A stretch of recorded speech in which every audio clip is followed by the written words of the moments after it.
தாவேக தலைவர் விஜய் தனது பிறந்த நாளை நேற்று கொண்டாடிய நிலையில் அவரது தரிசனத்துக்காக காத்திருந்த ரசிகர்கள் ஏமாற்றமடைந்தனர். எப்படிங்க ஆரம்பிக்கலாம்? நன்றின்னு சொல்லி ஆரம்பிக்கலாமா? வணக்கம்னு சொல்லி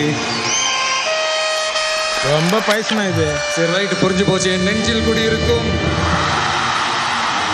பவர் சீட்ல இருக்காது சார், அதுல வந்து ஒருத்தன் உட்கார்றா அவன்கிட்ட தான் இருக்கும். நம்ம பவர் அந்த ரகம்.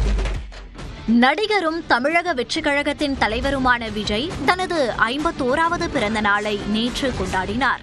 இதையொட்டி விஜய்க்கு வாழ்த்து கூற சென்னை நீலாங்கரையில் உள்ள அவரது வீட்டின் முன்பு நூற்றுக்கணக்கான ரசிகர்கள் மற்றும் தாவேக தொண்டர்கள் திரண்டனர்.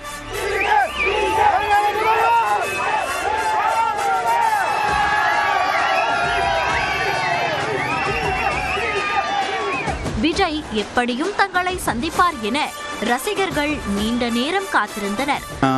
விஜய்க்காக வந்திருக்கோம். ஸோ இன்னைக்கு அவர் பிறந்த நாள், வெளியே வந்தார்னா ஜஸ்ட் ஹாய் சொல்லிட்டு போலான்ட்டு. வருவேன்னு சொல்லலை, பட் வருவார்ன்ற ஒரு நம்பிக்கை தான். நீண்ட நேரத்திற்கு பின் விஜய் வீட்டிலிருந்து ஒரு சொகுசு கார் வெளியே புறப்பட்டு சென்றது. அதில் விஜய் தான் செல்கிறார் என ரசிகர்கள் ஆரவாரம் செய்தனர்.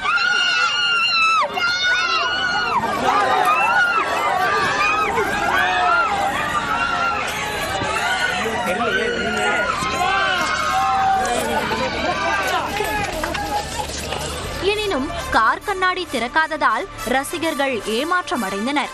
விஜயை காண முடியாத விரக்தியில் சேலத்திலிருந்து வந்த ரசிகர் ஒருவர் தாவேகவுக்கு வாக்களிக்க மாட்டேன் என்றார்.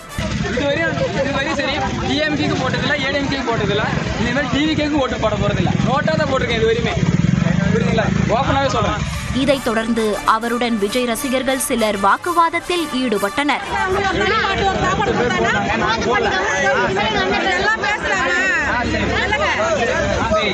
மாலை வரை விஜய் சந்திக்க வராத நிலையில் அங்கு திரண்டிருந்த ரசிகர்கள் விஜய் வீட்டின் முன்பு நின்று செல்ஃபி மற்றும் குழு புகைப்படம் எடுத்து திருப்தியடைந்தனர்.